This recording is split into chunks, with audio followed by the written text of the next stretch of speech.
13th, 2023. And in the hot seat today, we have Clark Baker. And Clark's going to tell us all about how to call via computer and whatever else, whatever else we can drag out of him. Um, so welcome, Clark. This is both sides of the mic, by the way. Um, so we're going to find out what makes Clark tick. Now, Clark has got a large background of publications and projects and all kinds of things, and we're gonna find out some of these projects and what's next on the table, kind of a thing.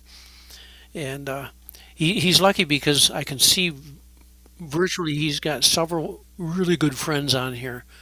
So I'm sure they're not going to ask him nasty little questions, or maybe they will.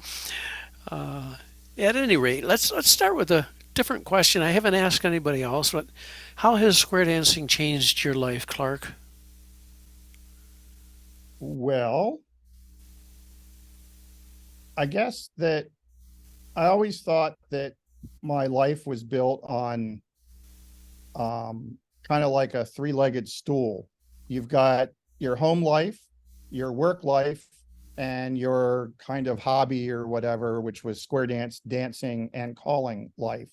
And usually two of those three would be going pretty good. So you're going along pretty fine.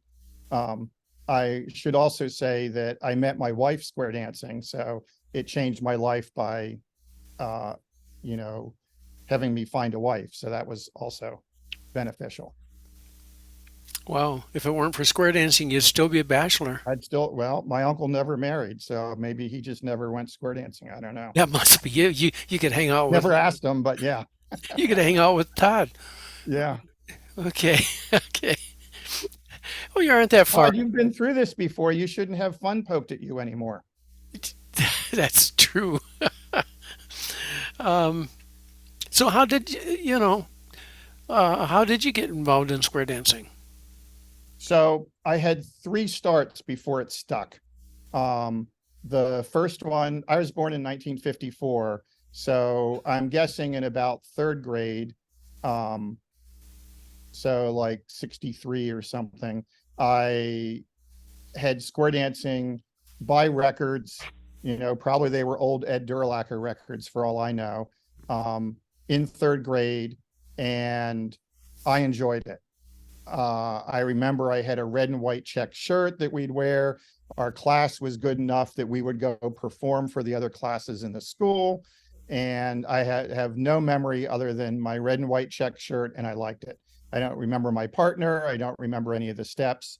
Boom, that was done. Just like everything as a kid in life, things happen, they move on. You don't know that if you liked it or didn't like it, you can do more of it.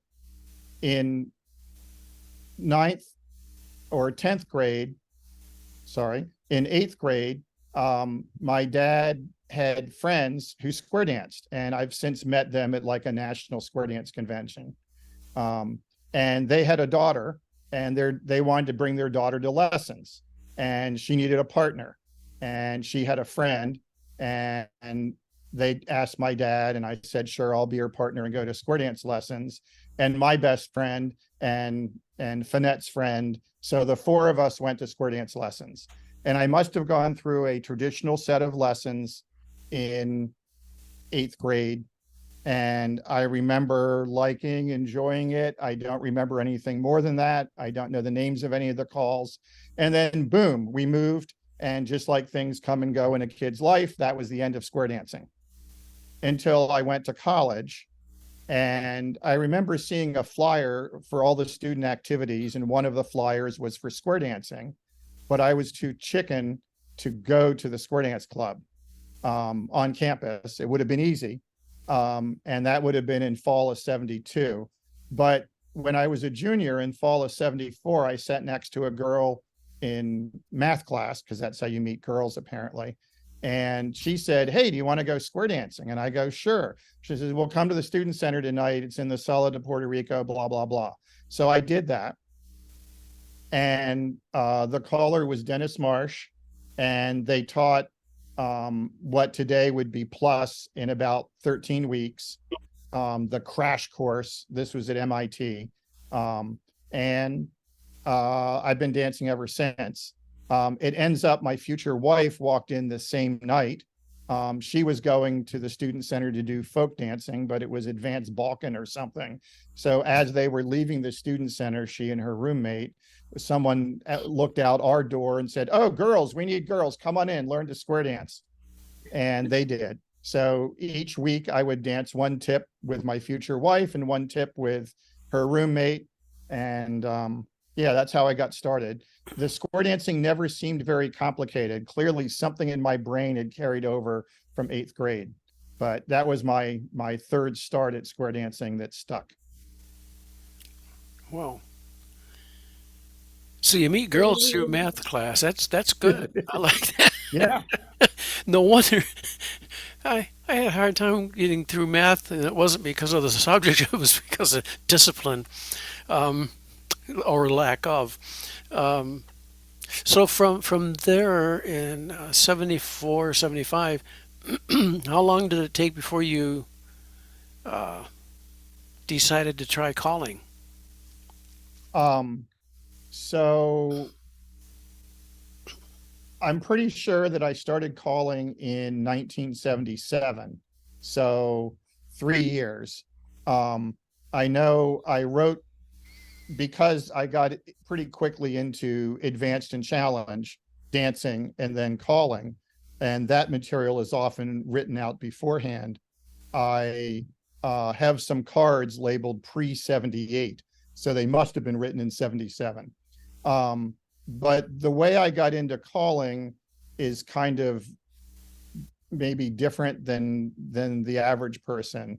Um, I got into challenge dancing because we learned plus in the fall of 74, and then John Sobalski, who you'll hear me mention his name a bunch because he was pretty influential in my dancing and calling, um, started an advanced dancing group in the spring of 75, and we all joined that. We didn't really know what advanced dancing was or why to do it, and it was pretty overwhelming right off the bat, but we liked it. John said we had some aptitude for it, so we stuck with it. I needed a thesis for my electrical engineering and computer science degree, and I was allowed to do a thesis in anything that I came up with and was motivated by me, but that related to computers. And I'd always had a history. I kind of encountered computers in 10th grade, and I like to computerize things. I would take a board game like Mancala, the ones where you drop the stones in the pits as you sew them around the board, and I'd computerize that and have a computer be able to play against me. And I had for learning Spanish vocabulary, I wrote a program to help quiz me on Spanish vocabulary, etc. So I decided I wanted to computerize writing square dance material. I didn't want to be a caller, but I thought having a program that generated the choreography could be kind of cool. And it's interesting that to this day, we don't have such a program, right? We have programs like SD that help you push checkers, but I see you, Gail. But we don't have a program, like no one's using a program just to generate and call all their choreography yet. So I wrote such a program, and in order to do that, I had to figure out how do you resolve the square. So I quizzed 3 callers that I had access to. My local club caller, Dennis Marsh. I forget when I encountered Don Beck, but Don Beck, I believe, was the second one, and Bob Gamble was the third. And they each had different ways of resolving the square, much to my surprise. Don had this very intricate thing called mental image, and he was very into that and showed me that.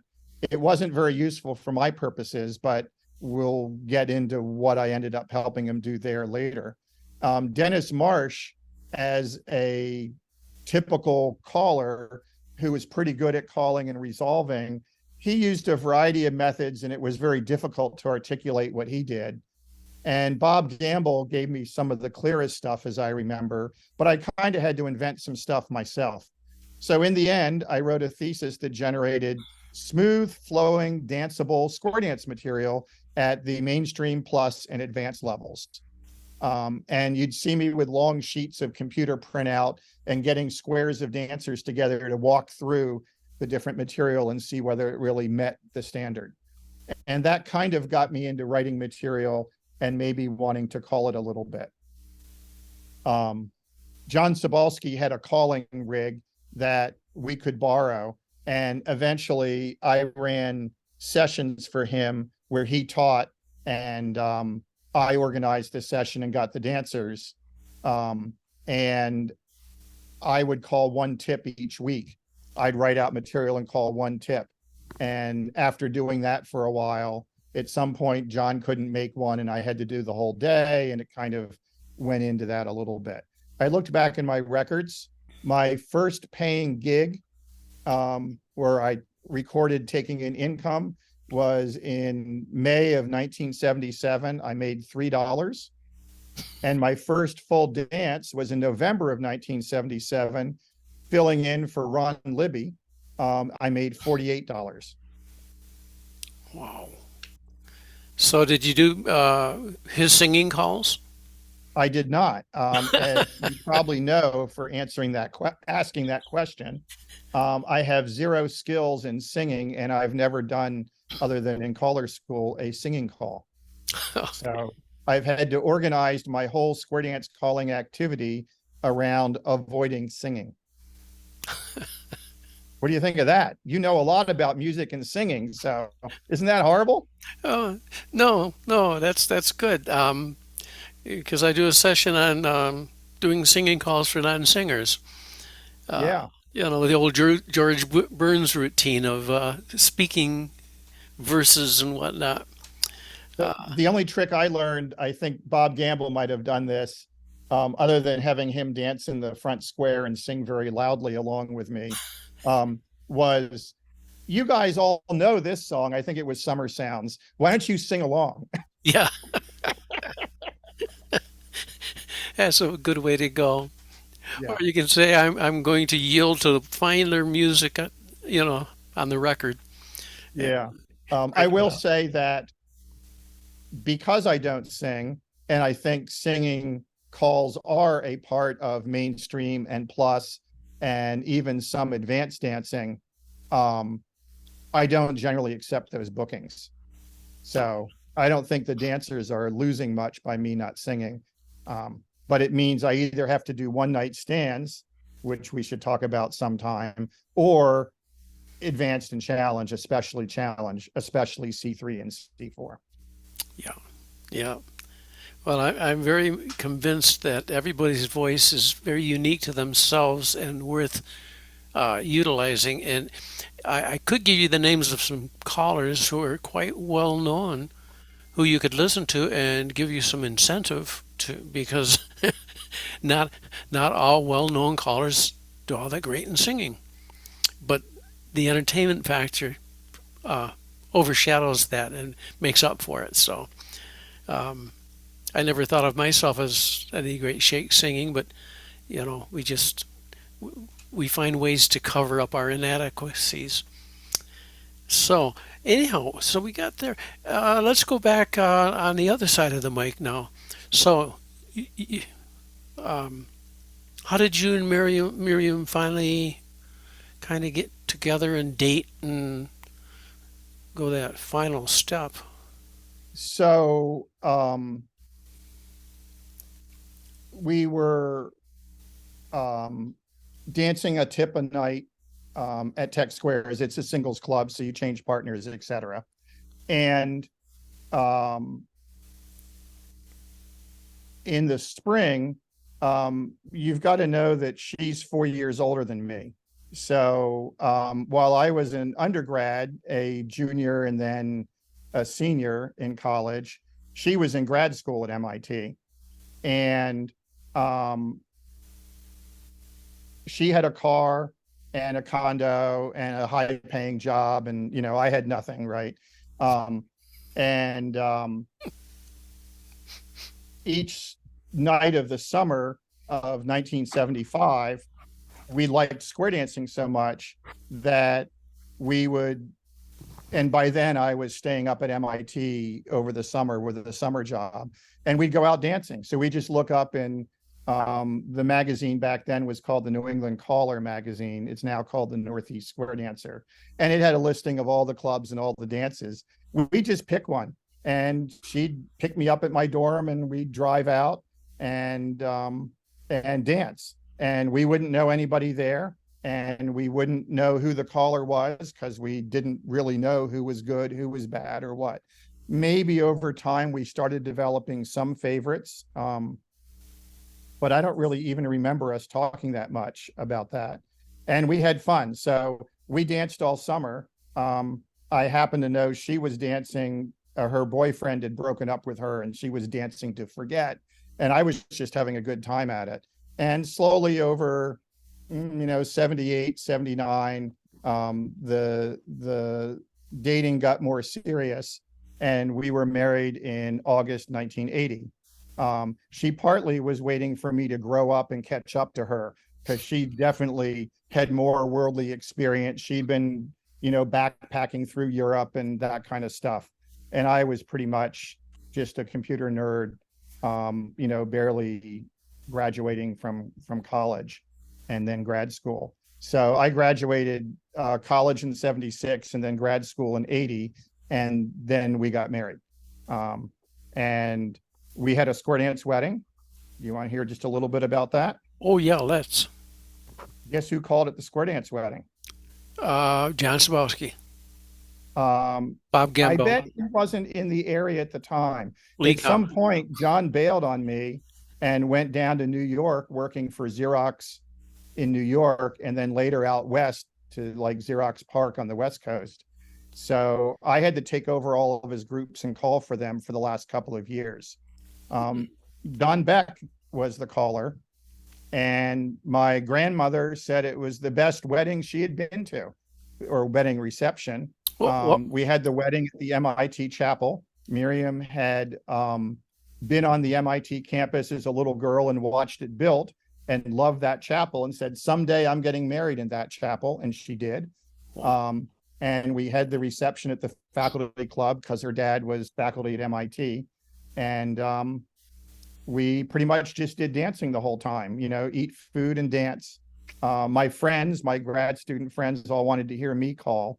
So I called a tip, and we wanted all the non-dancers to be able to dance. So I know Don called at least one beginner tip. I don't remember if we did more.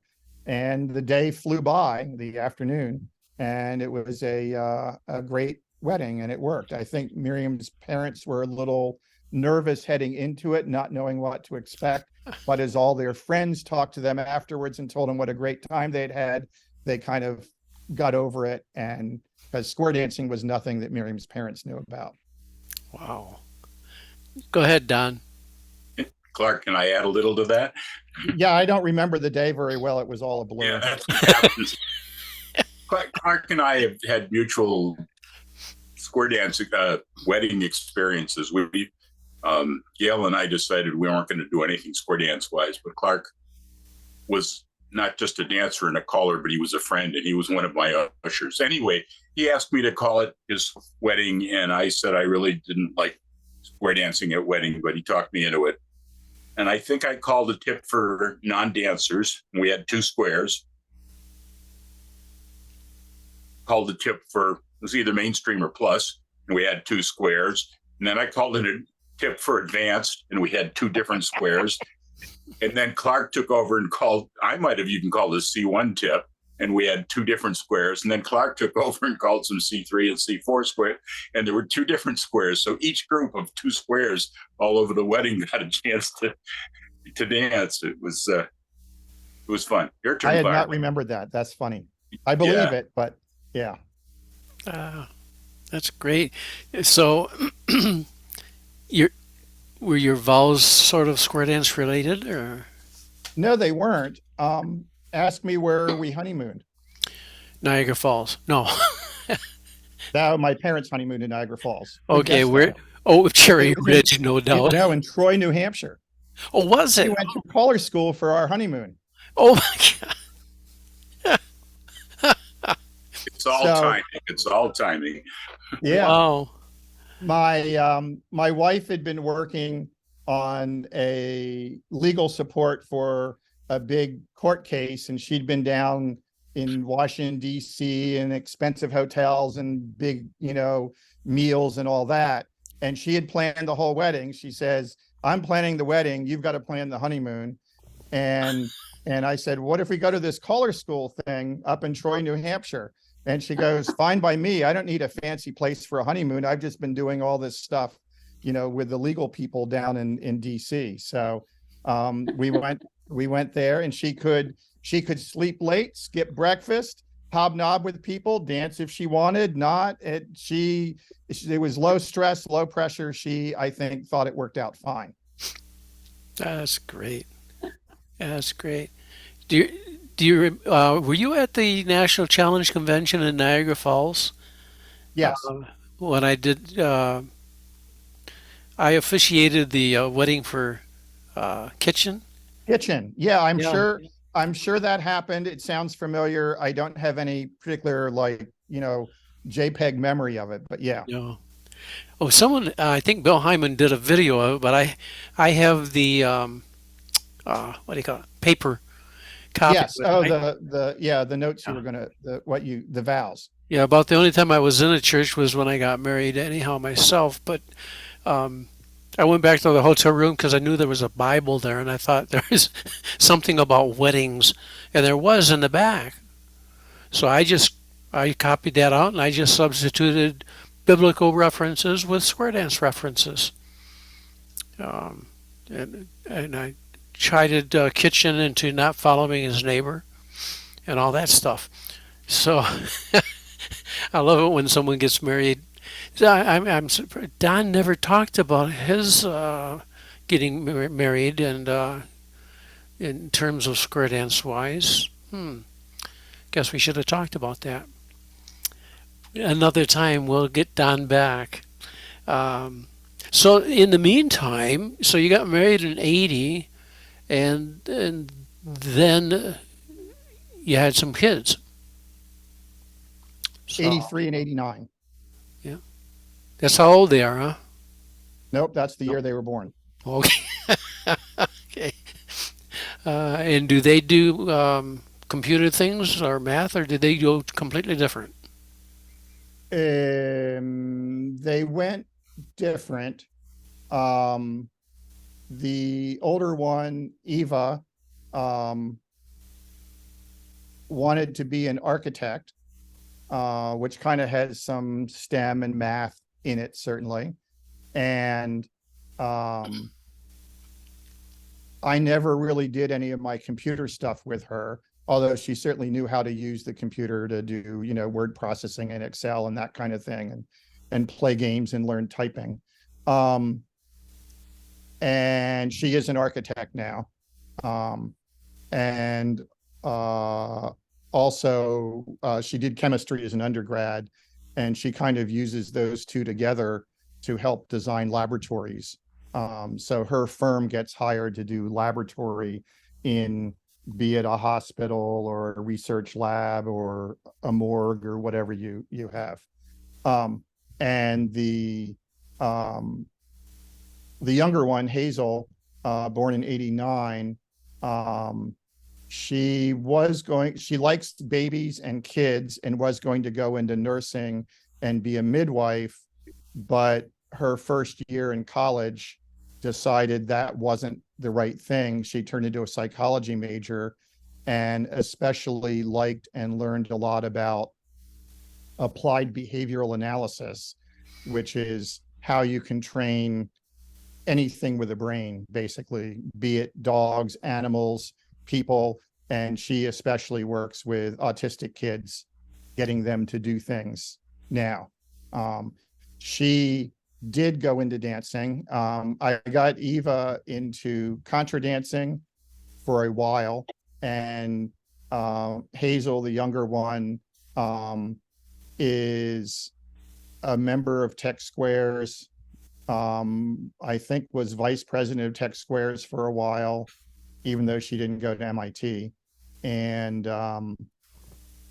maybe got up through A2 or C1, and also contra dancing.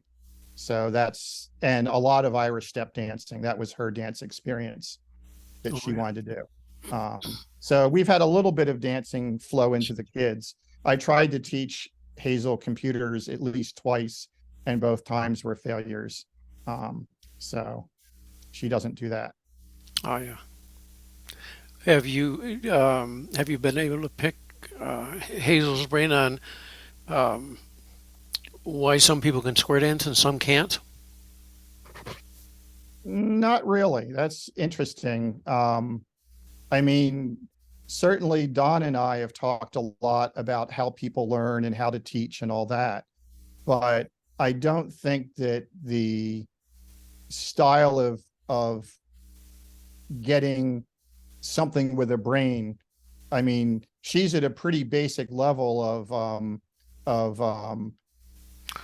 stimulus response. You know, I don't want to feed you an M&M every time you do a square through 2 correctly, for example. It'd get tedious.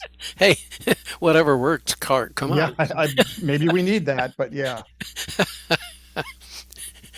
Seems to me Jeff Barth used fireballs. Remember that? Yeah, there were the fireballs. Yeah. Yeah. I haven't thought of him in a while. That's, yeah.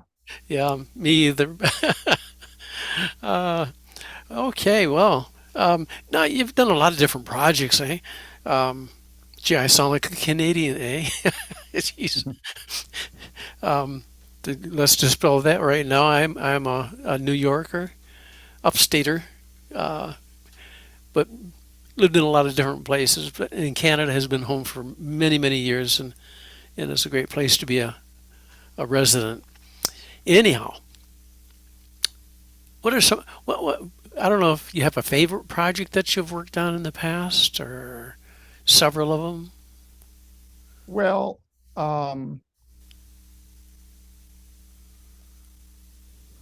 so I mentioned that I like to computerize things, and in the early days Learning Challenge, there was a square dance dictionary we heard about, and we had to drive and find a square dance shop. We had those in the area at the time. And they said, you need a Burleson's encyclopedia. So I hunted down a Burleson's encyclopedia, and that was great. And it had like 3,000 or 4,000 calls in it, and they were all numbered from 1 to 4,000. And you could get supplements 3 times a year as new calls came out. And it had an index there. Yeah. But we needed, I think it was Scoot and Weave. And I looked up Scoot and Weave in the index, and it had a number. And I went to that page and found the number, and it wasn't Scoot and Weave. I was like, this is horrible. So I took it upon myself to type in all the call number and the Burleson number in the name, and just typed it in for the whole book. Wow. And then with a computer program, I can create an index. And sometimes the call appeared in 2 or 3 different Burleson numbers because Burleson got a little confused or whatever. So I wrote to Burleson. He was in Minerva, Ohio, as I remember, and said, I can make an index for your book that doesn't have mistakes in it. And he took me up on that. And for a number of years, while I was in grad school and had access to the computers I was using and everything,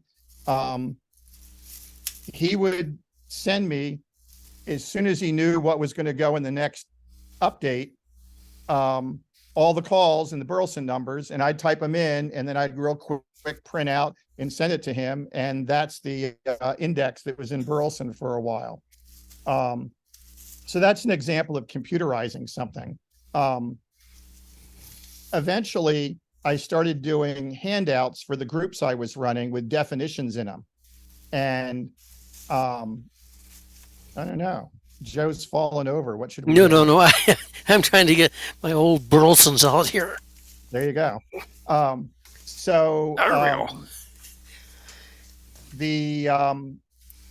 I had these handouts, and these handouts later, once I had the typesetting technology and thinking about definitions, I wrote a book called the Challenge Square Dance Handbook, which the idea was if you had a Burleson that had all the call definitions, but it didn't really describe formations and concepts and stuff like that. So this Challenge Square Dancing Handbook was going to be everything you needed to know that wasn't just a call in its definition. And that became very popular among challenge dancers. That was probably in 1978 and then reprinted again. So I might have sold 1,000 or 2,000 of those. But that kind of led me into both a computer program that could push checkers, kind of like what SD does today. But this was before SD existed because I had to write a lot of challenge material. And also the chairman of Color Lab's definitions committee. And the big project there was to rewrite the mainstream definitions because they had been written originally like pretty near when Color Lab got created. And they were written by guys who didn't have a computer or technical or scientific or precision background, let's say. And you can see a lot of that even in Burleson. If you look at how Burleson describes a bunch of calls, it's kind of like if you as a caller taught a call one night and one of your dancers who was there tried to tell a dancer who wasn't there the next week, this is how it goes. It's really a game of telephone that doesn't work very well. and I think our definitions have gotten better. So if you had to pick one project, my biggest project has been the rewrite of the mainstream definitions. And that started in, say, 97. And it's all the calls have been rewritten, but there's also a bunch of other stuff that I wrote that hasn't been published yet that we're still reviewing with the new definitions committee right now. Oh, wow. So it still isn't done by 2023. Okay. Oh, wow. But that's the biggest project that I've done and kind of almost accomplished that I would say I would be the proudest of, because it's been a big effort, and not everyone thinks that it's good or that it should have been done. But I think it's a step in the right direction. I partly did it because I was on a bunch of mailing lists back in the old days, and there was this mailing list called SD Callers, and we were forever getting in arguments and having discussions of what does this definition mean? And the definitions were so imprecise you could on it. And that partly got the ARC, the Application Review Committee, initially run by John Jones. It prompted that getting started, where their idea was the definitions were like the law that the lawmakers wrote, and the ARC was like the Supreme Court that read the definition and the question and made a ruling based on the definition. So anyhow, I wanted better definitions, more precise definitions. In the end, it was all still a compromise because everyone on the mainstream committee had to approve of the work we did, and not everybody was happy with the work. Well, that's interesting that, you know, I mean, the definitions are the starting point, really, you know, it's, without them. In fact, when I started getting involved with dancing above club level or calling above club level, when I went full time, I only called club level. Had no idea there wasn't advanced. Challenge consisted of gully tapes, common tapes, Hodgson tape. You know, we didn't have lists, so to speak. We had Burlesons and local groups that I could watch them, you know, dance, and they would dance these things. So I'd write down the names of these calls. And Scoot and Weave is one of the ones that threw me because I went back to my Burlesons, and at the time there was no Scoot and Weave. The only weave that was mentioned was Weave the Ring. Weave the Ring, yeah. Yeah. So I went back the next week. I said, you're doing calls that aren't even in the book. And they explained to me about No, it's part of scoot and weave and all the variations. And quarter through, it turned out there were three definitions. Um, I called one time down in the Carolinas with a guy that had a C1 group, and he was doing quarter through, and he was doing some sort of slide through thing. And I said, "That's not the one I know." He says, "Well, there's three definitions." I said, "Well, how do you handle that?" He says, "Well, each week I use a different one." I said, "How do the Yeah. dancers know?" He said, "Well, I tell them." So anyhow, yeah, we need definitions very much so. Um, so yeah. So what about hex? No, you did a paper on hexagon squares. Yeah, I have a lot to say on hex. Let me just go back while you're on definitions for one thing. Yeah, In the questions you had a question that I thought was pretty, ah, you asked a question you haven't asked yet. Sorry if I'm jumping ahead. that's What okay. has fundamentally changed about calling from when you started until now? Yeah. And I would say, my wife heard me read that to her. She goes, "The dancers, there aren't any anymore." Jesus. Um, but I would argue, in general, the way we store and play music has changed drastically from 45 RPM turntable records to today. But it challenged the precision of choreography due to better definitions and computer checker moving programs has made a huge change in challenge dancing. And in fact, not all the callers that you rattled off, and we learned from the same ones: Hodson, Cotman, Poison, Jimmy Davis, um, maybe Dewey Berry. Um, Not all those guys were really good at the way they generated and thought about choreography. And then as challenge progressed and the stuff got more precise, especially with the advent of computer programs and computer programmers being dancers and going up and asking the caller, "Well, you said this and this thing, and over here you meant that. And I danced a tape from 2 years ago and you wanted that. How do we know what you mean?" Right. So that's something that's changed a lot, I think, in challenge dancing and definitions, and with the advent of computers and all the computer programmers who have taken to square dancing. So when did we go from 45s to 45s? Do you mean all my old 78s don't work anymore? Or? If you have the right turntable, you can do it. But yeah, They all keep exactly. breaking apart. They crack so Yeah. easily. Oh, lordy. Um, So let me answer your hexagon thing. yes. Yes. Um, Probably the thing that's given me the most fun and joy in dancing has been hexagons. Um, and is a minor echo of that, hashtags. So um, I I ran across hexagons in 2002, and I can't say I invented them, but I definitely caused them to be done a certain way and propagated pretty strongly. Um, I was exposed to it through an article maybe that Bill Eiler wrote, and um, but I didn't like some of the things that Bill had done and how he did certain things. And I also certainly had encountered what we would maybe now call rectangle dancing, where you have six couples in a square, maybe four heads and two sides, or maybe all six heads. And I don't remember the first time I saw that, but it very well might have been at a Don Beck dance, because Don does it and he can fit it in and resolve it pretty easily with his mental image system. Um, but the hexagons were a little different.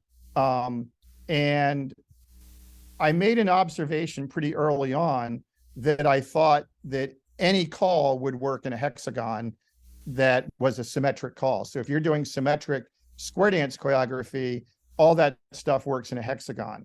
And not only that, the caller could be calling to the squares, and I could have a hexagon in the back of the hall dancing at the same rate of speed, doing the same choreography, and everything works. And if he resolves the squares up front, the normal squares, then my hexagon, every head man would get a head girl, maybe not his head girl, but would get a head girl. And if they promenaded for, N steps, 4 steps, 6 steps to home, whatever it is, our hexagon could promenade for the same number of steps and stop, and all the heads would be in a head position. So that's pretty powerful. And when I first showed that off, having thought about it for a bit, to a bunch of techies at some outside dance we went to, we were busy in the back still talking, and they kicked us out of the hall because they had to close the hall. And then we talked in the parking lot until, it's like, let's go get something to eat at Uno's or something. And then we went to Uno's, and there was a big gang of us. And the ones who wanted to talk about whether hexagons work for every call or not, and what the rule is and how it works, sat at one table. And we argued back and forth the whole, next hour. And the rest of the people who just thought square dancing was fun and socialized sat at another table. And it caused quite a stir and quite a discussion. And I later took it to, I was then going to all the national conventions with Hazel. And if I got bored, usually in the evenings, I would get a hexagon together. I would teach them out in the hall what hexagon was. And then we'd square up in the back of the hall so we wouldn't bother the caller. And we dance hexagons all evening. And I did it even at advanced. And it just, for people who are good dancers, without learning anything new in terms of calls and choreography, the whole thing is different and makes you think a different way and gives you a different feel. It feels like you're cheating the system somehow. And I've taught it at Color Lab. I've shown it to dancers. I've thrown people in the deep end and just said, look, you've never done this. We're really good at it. Don't worry if you mess up. Hopefully you'll have fun. I've even dragged 2 advanced couples in. I'm kind of taking them across the hall at the National Square Dance Convention and going, are you good dancers? They kind of looked at me like, can you really ask me that? And they like, we think so. I said, great, then you'll enjoy this. And, we threw them in and danced for the next hour or 2. So that's what's given me the most pleasure in dancing, I think. So that's hexagons. And then, hashtags are not quite as flexible and so forth, but I still enjoy showing it to people and having them experience something that, using all the knowledge they have, but never having seen this situation. It would be similar to, like in our area, Dave Haas used to do progressive squares at New England Convention. He was a master of it. He'd get up on a big step ladder and have 6 squares by 8 squares in a huge hall. And if you've never experienced that before, that's a pretty interesting, mind-blowing experience. Yep. Very good.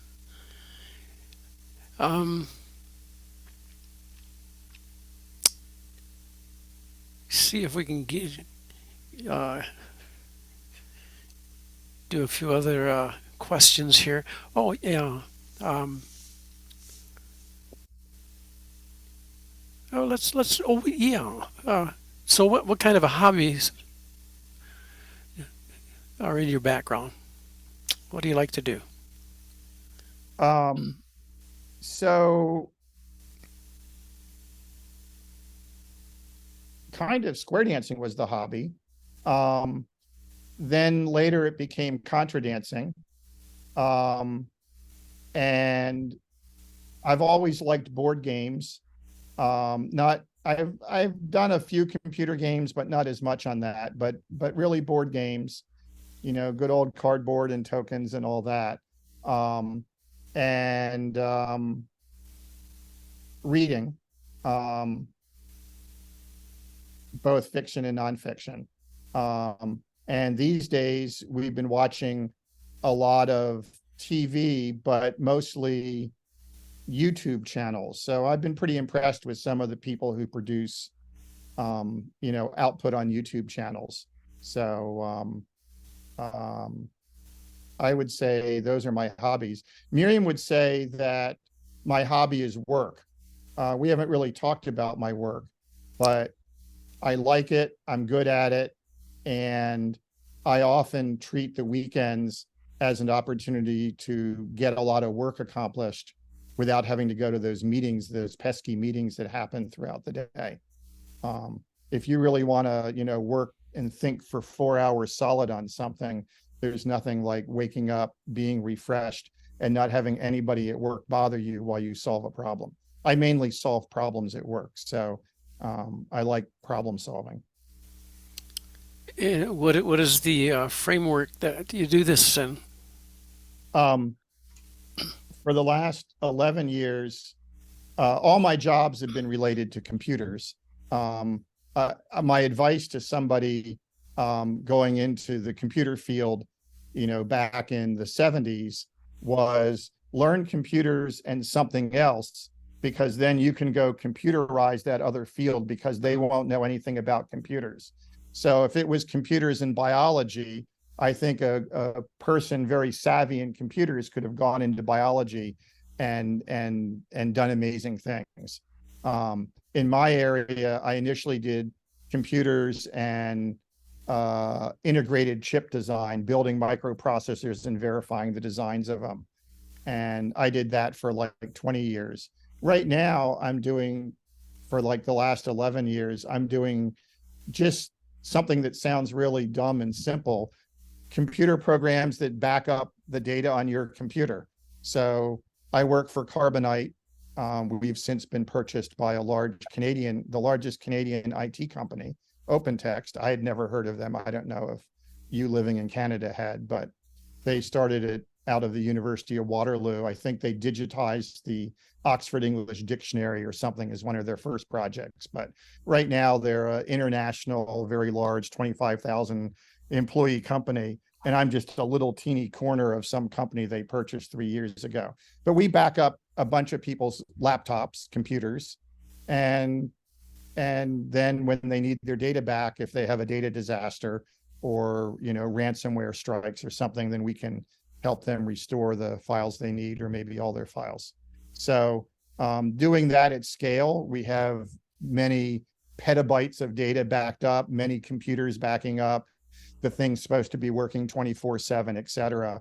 And when you start having millions of users doing something with your program, they discover corner cases that programmers never thought about. So I'm seeing things happen all the time. I have maybe 500 servers all marching along, just like you'd have 500 dancers at your big festival. But one of the dancers is headed that way, and you have to wonder, why are they doing that?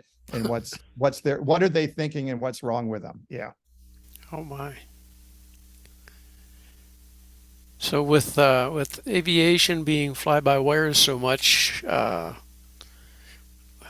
what is your take on the safety situation there, and and talking about backing up one computer, backing up for another? Yeah. Well, I think on the shuttle, as I remember, they had 4 computers, maybe 5, and one of them at least was made by a completely different company and programmed completely differently, and they all voted on what they had to do and so forth. I guess tying it back to the YouTube channel, I watch a channel called Mentor Pilot. Oh yeah. And I really like it. And he covers aviation and does analysis of a lot of crashes and things that have gone wrong, but also emphasizes and shows the safety record of how much is going on that is safe. And if you're a nervous flyer, you should be aware of all these things. So I think airline safety has gotten, if you look at the number of crashes and deaths and so forth in the 1930s and 1940s versus starting around 1970 onward, there's no comparison. It really is pretty good and safe. And yet we've heard lots of near misses at airports and ground control recently this summer, like maybe there are some issues and problems. And you really have to know how much those pilots are doing, in commercial airliners as they come in for a landing, et cetera. I mean, they really are worrying about a lot of stuff, even with their autopilots. So, Oh yeah, yeah. Well, the Global Express that Bombardier made, or still makes, actually has a bank of 9 computers, three from each three are identical in terms of one is like Westinghouse, one is from I don't know, Sextant. I can't remember who they were from, but it's so that they don't. Oh, what would you call it? They don't they can't gang up and change things because apparently the computer will recognize patterns, and we don't want them to recognize patterns. So as soon as one bank of computers decides, oh, this is what the pilot wants, the other two series cuts in and says, no, you can't do that. So yeah. yeah, very interesting. I've always wondered, and maybe you can shed some light on this. For instance, even with your job and backing up computers and whatnot, or designing micro, the logic and everything. If the people like you who have this knowledge were to disappear off the face of the earth, how long would it take to replace you and get up to the same level of technology that we're at today? Right. So that's fascinating. I've thought of the same thing of if we went back to nothing, we had all the knowledge we have, but none of the tools. If we were just back to you're on a sandy beach somewhere and there's Yes. water, and what's it take to get to the technology point where you can make microchips again? Yeah. For example, we've lost we don't know how much a gram weighs. We've lost all of our standards, all of our machine tools, et cetera. And I don't know, like, is it 50 years, 100 years? It's certainly not 1,000 years. If we had all the knowledge, but none of the tooling, yeah. I don't know, but I think it's a fascinating thing to think about in abstract. We'll have to get together offline about that because I've looked at this in a quite an extensive way, culturally as well. How would we survive if, the finger from the heaven came down and said, "You've ticked me off for the last time. Go back to start over." Yeah, start over, Yeah, reset. yeah. Yeah. And would we even want to get back to this point? Maybe square dancing would be the most important thing in our life. We could hope so. Well, it's typical of someone who is doing what they like to do as far as what you have for a hobby or as hobbies go. Um, what now, have you called enough dances around that you would have an embarrassing moment to share with us? Or Um, 10? I thought of one, and actually I have a story I think is educational for callers. The embarrassing moment is I did get wrapped in toilet paper one time. Oh, Um, and the thing that was surprising to me was not, oh, you have to keep calling while this is happening and your dancers are doing this to you, et cetera. But it's more that the toilet paper acts as a pretty good insulator, and I was starting to get pretty hot. oh yes. So that was what was surprising to me. Now, the embarrassing moment that I still think of, or embarrassing may not be the right word, but I used to call at New England Convention each year, and I often would organize and run the challenge hall. And challenge at New England Convention was not super high challenge. It might have had C1 and maybe some C2 tips, et cetera. And it was never big. I mean, I think at its biggest, when a popular caller like, maybe a Ron Libby might come in the room or something and bring his dancers in. we might get 8 squares at the peak of everything. But usually I'm calling to 1 or 2 or 3 squares. And we're winding down. And I always had a problem of having material that's easy enough and keeping the dancers going.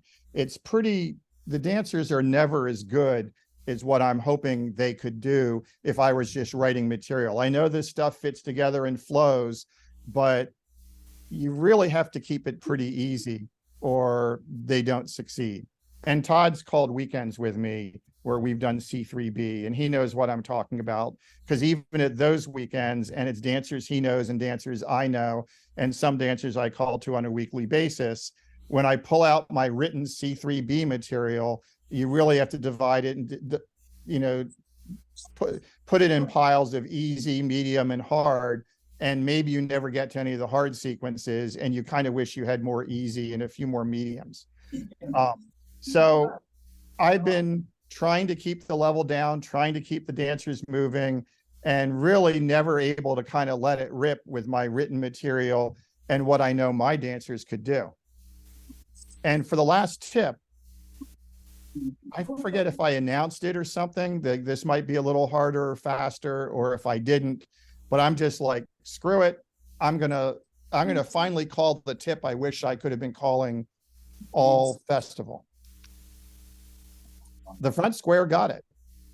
The back square stood for pretty much the whole tip. And then an older gentleman, of course, everyone was older than me because I was probably, only 25 or 30 then, walked up to me and goes, "Son, you ruined my convention. That was a horrible tip. This is a bad thing that you did. We stood the whole time, blah, blah, blah." I don't know what else he said, but I know I felt, this small, and that I realized I had made a big mistake. It might've been fun to do. My front square might've had a good time, but I really was there to entertain everybody. And, I ruined his convention. So I don't know if that's embarrassing, but it's definitely a learning moment. So I've kept that in mind the whole rest of my career. Yep. Good point. Good point. You have to wonder at some point or another, though, the burden of achievement does rest on some of the dancers' shoulders. If they're really not up to it and they're in the hall, then you can't assume all the blame necessarily. Yeah. I know, I'd been considered a hard caller many times, and the darn thing is I never liked it when a caller would call, switch to an hourglass, and then tell me I'm in an hourglass. Well, of course I'm in an hourglass. You told me to switch to one. Don't tell me every place I'm going and stop and go and stop and go. Just call the stuff. If I can't handle it, there's another room to go to. It's back to C2, C1, or mainstream, or whatever it is. Now, if if the most basic level is, say, SSD, you better call so they have nowhere else to go except home, and you don't want that. But as far as all the other levels go, call the list, and try to entertain them. But hopefully we're getting back to the entertainment part, even at challenge level. There's no reason why we can't. And we know the callers that do that well, and they're the ones we like to dance to. They entertain us with choreography, some banter, some razzmatazz, whatever. Even putting it into singing calls. Who could not like a Stan Winchester singing call? They were fantastic things. Same thing with a Ron Libby. Ron Libby's,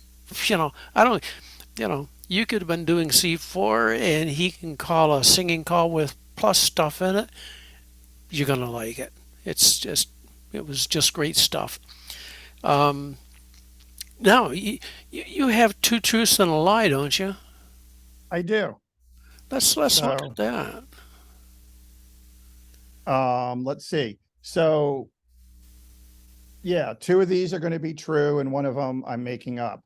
Number one, my last name's Baker, and I decided one summer, this might have been junior high school age, that I would bake bread and sell the bread and deliver it hot out of the oven, each day. And that's what I did for a summer job.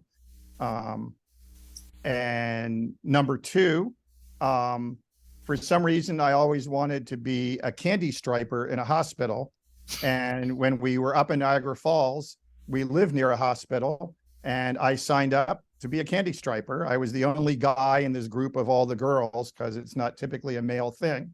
And I worked in a hospital as a candy striper for the summer.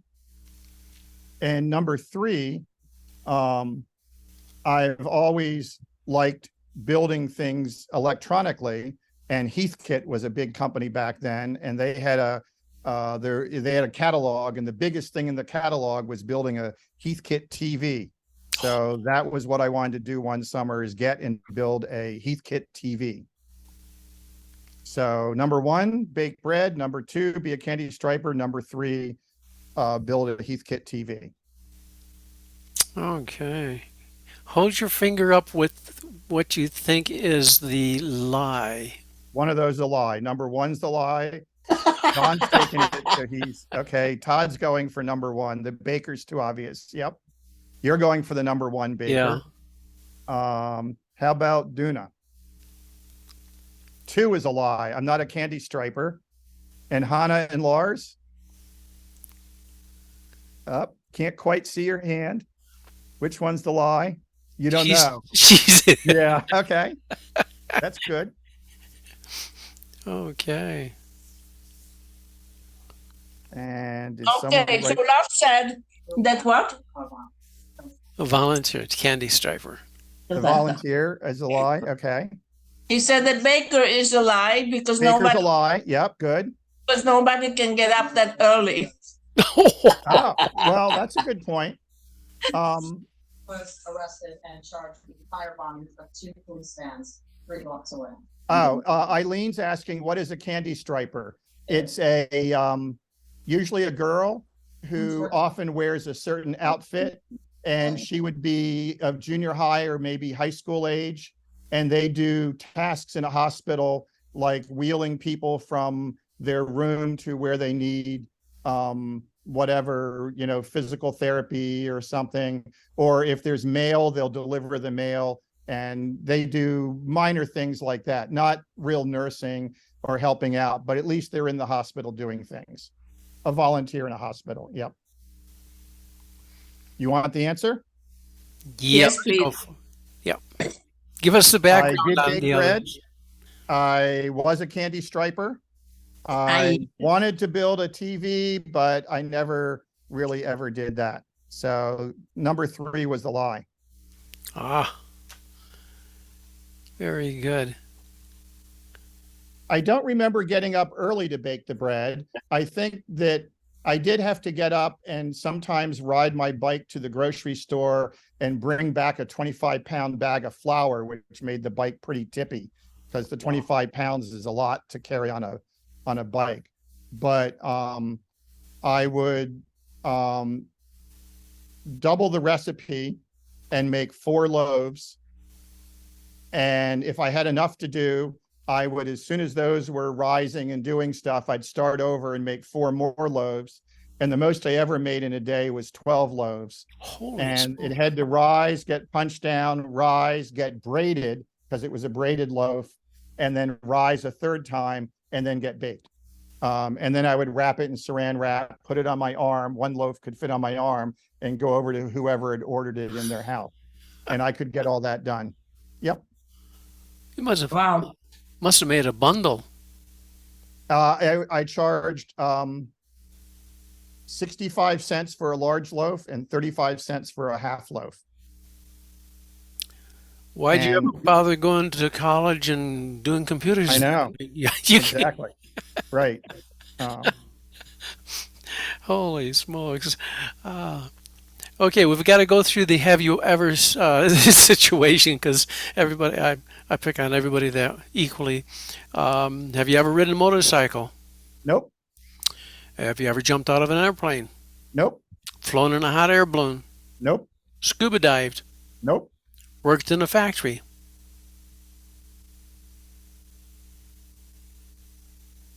In the sense that you mean it, no, but I was a contract worker for Digital Equipment Corporation, which was in the mills in Maynard, Massachusetts. And in that sense, it was a factory, and I did do some work there. But in the terms of working in a factory like what we think, no. Yeah. Okay. Did you and Miriam ever pull taffy? Nope. Uh, have you ever ridden a No, horse? I'm gonna, Oops. well, the way That's you asked it, the answer is no. My bet is my mom at least once tried to make taffy, and I bet we pulled it as a kid. Oh, okay. Yeah. Yeah. Ever ride a horse? Yes. Uh, did you play an instrument? No. Um, No Ever musical been a- skills. have you ever been in a play? Where, No, being an engineer, I more was into doing lighting and technical crew. But even at that, I wasn't good because they'd tell me about the musical cue I had to listen for of when to open the curtain or something, and I couldn't really hear musical cues. So Oh I did a my. little bit of plays in that sense. Okay. So if you could be remembered for one thing in the square dance field, what would it be? What when someone says Clark Baker, what do you hope springs to mind for them?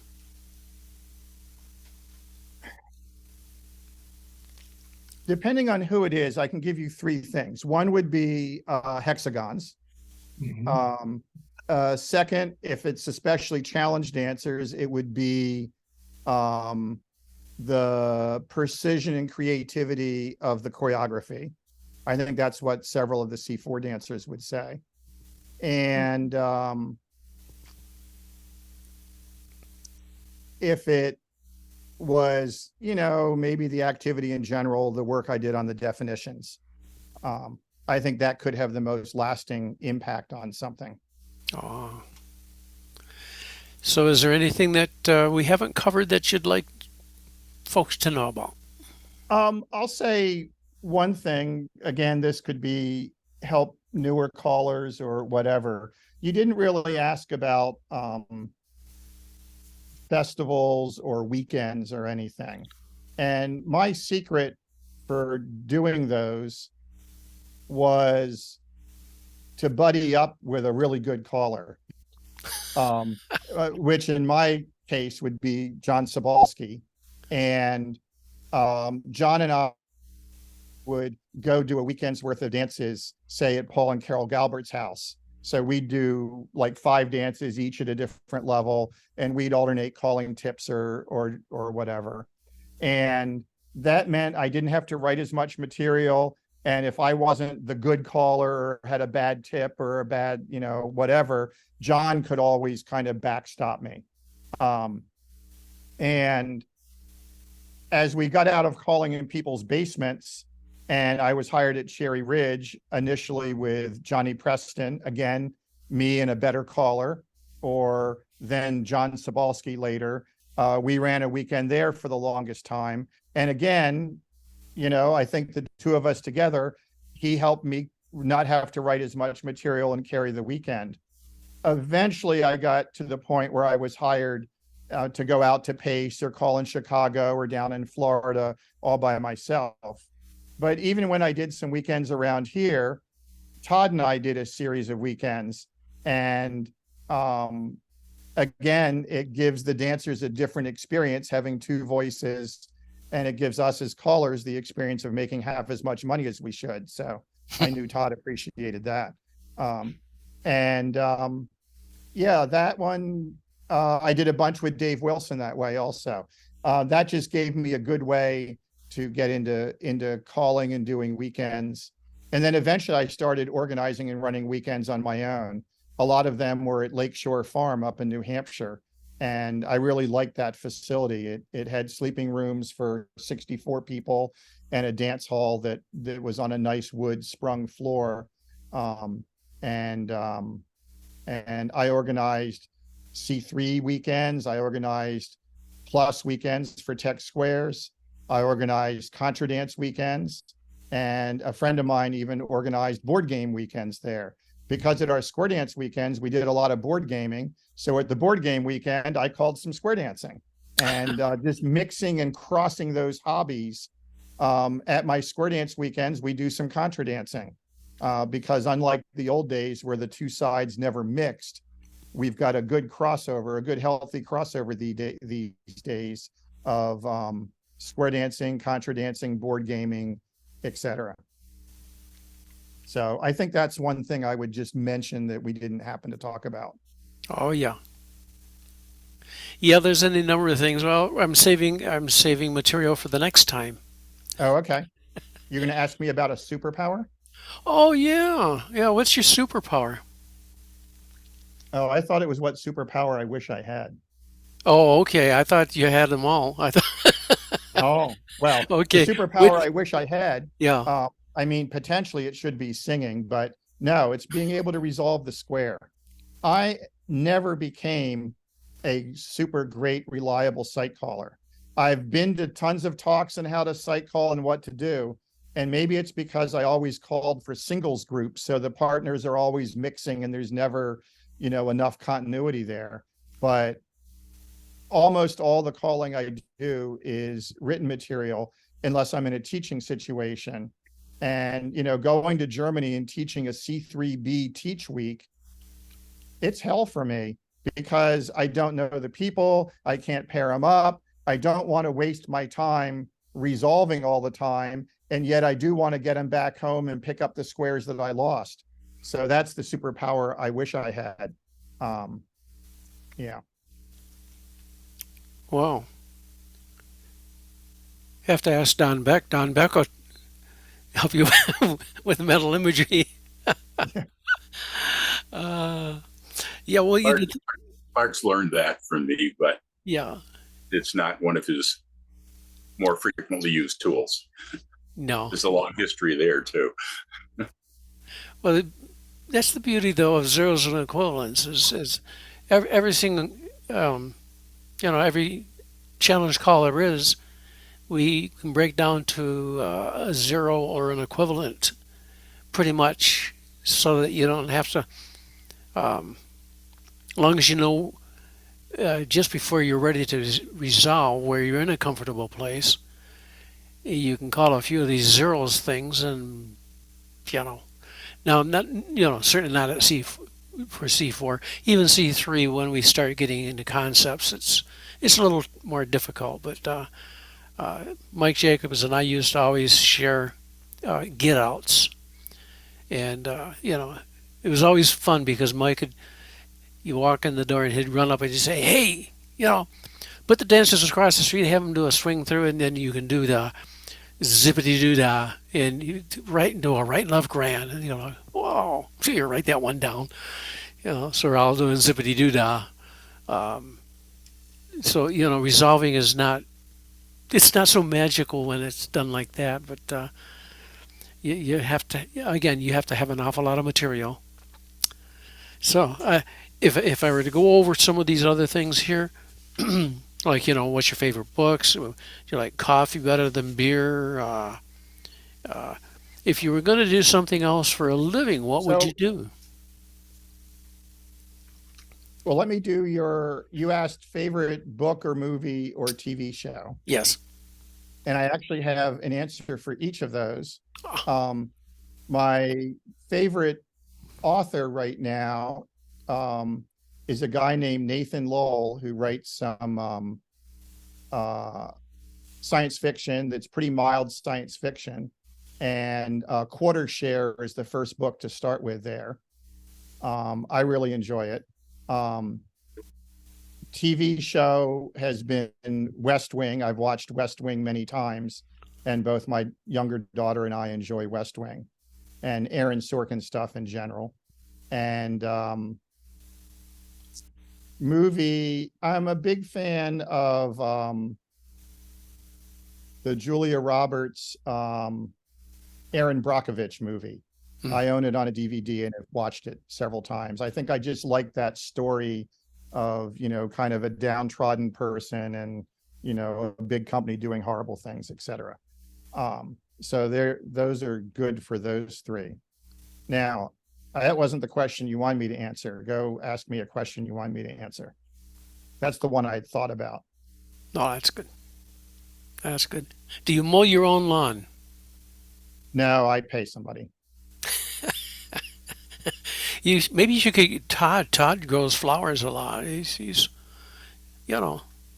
wouldn't have to mow the lawn if you grow enough flowers. Yeah, Or you I'm could. kind of an engineer, and if we just paved it over and painted it green, I would be happy. But I don't think that's what everybody else wants. So I pay money to dump, have a sprinkler system, dump water on it, and then pay money to have someone come out and mow it. And maybe that's what you're supposed to do. The yard looks nice and stuff, but it doesn't do it for me. Or you could do like Don Beck and just live on the coast and look at the water. Exactly. Not the coast, the island. Sorry about that, Yeah. Don. Well, it's been a very interesting little small beginning journey with you, Clark, and it's always good to hear these stories.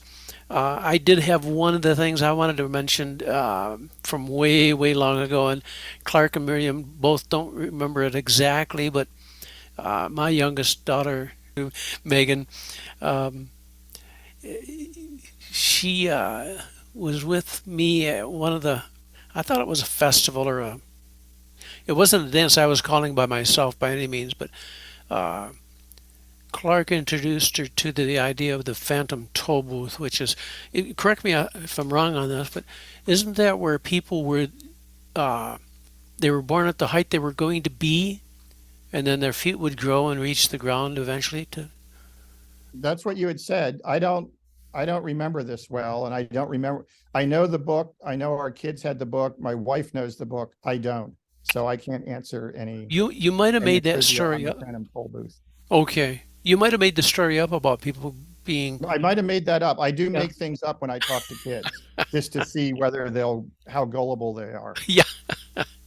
Well, I know she's certainly enjoyed her time, and I always thought that was really a very nice thing that you did that made her feel like part of the group. And I think at the time she might have been dancing C1, and she was about 8. Mm. And one thing you might find interesting on this because of the mental situation, but one time coming back from a dance, I asked her, I said, now, is there any questions you have about the square dance? She says, yes. She said, when you do walk around your corner and seesaw your partner, you say it's like a figure 8. And I said, yeah. She said, what's a figure 8? I think she thought it was all one word, figure 8. Figure 8. How do I figure 8? Yeah. So there's a name of a new call. You just put it together and we'll publish it. So anyhow, again, I want to thank Clark for bearing his soul to some extent here, and I want to thank the folks that came on to watch live. I like it when it's live. The YouTube's okay, but I don't know about you, but when I watch YouTube, I'm always trying to click and say something, and it won't let me because it's on YouTube. Next week we have Betsy Gata. Betsy probably has been calling longer than anybody else in the world, but she started when she was like in the womb, so that's not fair. If you start when you're 3 years old, you call longer than anybody else. Which reminds me, I got to get a hold of Red Bates. He's been calling a long time. Anybody got any questions for Clark before we go? Sign off? If you've got a minute, I've got 3 quick anecdotes, but Great. Let's do it. no offense meant, but when you asked Clark initially, how has square dancing changed your life? All of a sudden it flashed through my mind. It changed him from a nerd to a social nerd. I think that's true. Intended, but the first time I met Clark was before I was back caller at Tech Squares. Dennis Marsh was still there. I stopped by one Tuesday evening and was sitting on the sidelines, and this young kid comes running over and plop down next to me and said, "People said I should talk to you." That was when Clark was working on his square dance generating choreography way pre-calling, and he'd heard that I had a system, and that was the beginning of a long friendship. The third anecdote was not too much after that. I was a very active member of Tri-State Colors Association, Massachusetts, Maine, and New Hampshire. And I was still a young upstart then, but Clark was younger and upstarter. And I thought that maybe those guys ought to know what's happening with computers in square dancing. And so I requested that one of our programs be Clark come up and show off his computer generated choreography. And Clark, I remember this. And Clark agreed to that. And that was probably Clark's, the square dance callers world introduction to who Clark was. It was also embarrassing things like he had print-offs that were strictly mainstream, and a lot of the callers and their wives could not dance it because, as he said, it knew body flow and knew possible, but it sure didn't know difficulty. It was a little embarrassing, but that was memorable time in history with Clark. There are many others, but I won't discuss those because it's Clark's show. Okay. Steve? So when is your index going to be, or your definitions going to be published? Well, during the time of doing that, mainstream got split into basic and mainstream, and each of them has been published. And each of the calls has the quote new definitions. So if you were to look at either of those things on the Color Lab website, you'd get the current, the new definitions that I worked on and ran through the definitions committee and the mainstream committee, and it got approved and all that. The stuff that isn't out there yet is kind of a rewrite of our formations document. And if you look at the table of contents of either the basic or mainstream definitions, after all the calls, there's a bunch of other topics, and they don't exist in the back of the document. It just says this is yet to be done. It's all been written. It just hasn't been edited and approved yet. And that's what the definitions committee is doing right now. And I expect that'll get published as a separate document. It's the document you might want to call How to Square Dance. It's everything you need to know about square dancing, except for the definitions of the individual calls. What are formations? What are commands? How do we give commands? What are fractions? What's the difference between adding left, reverse, or mirror in front of a call, et cetera, et cetera. It's all the little things callers like to argue about that don't seem to ever be written down anywhere. Well, we wrote them all down, and they're going to go in one document, plus the name of every formation. So if you looked in the definitions and it says it's done from this and this and it ends here, how do you know what those words mean? So you'll find that'll come out eventually. Yep. Thank you. Very good. I'm looking for a story from Todd. Todd's known me long enough. He must have one story that he could tell. Well, there's a bunch of them, but I think the one I remember, we did one of the weekends together, and you do the weekend, and you're tired, it's Saturday night.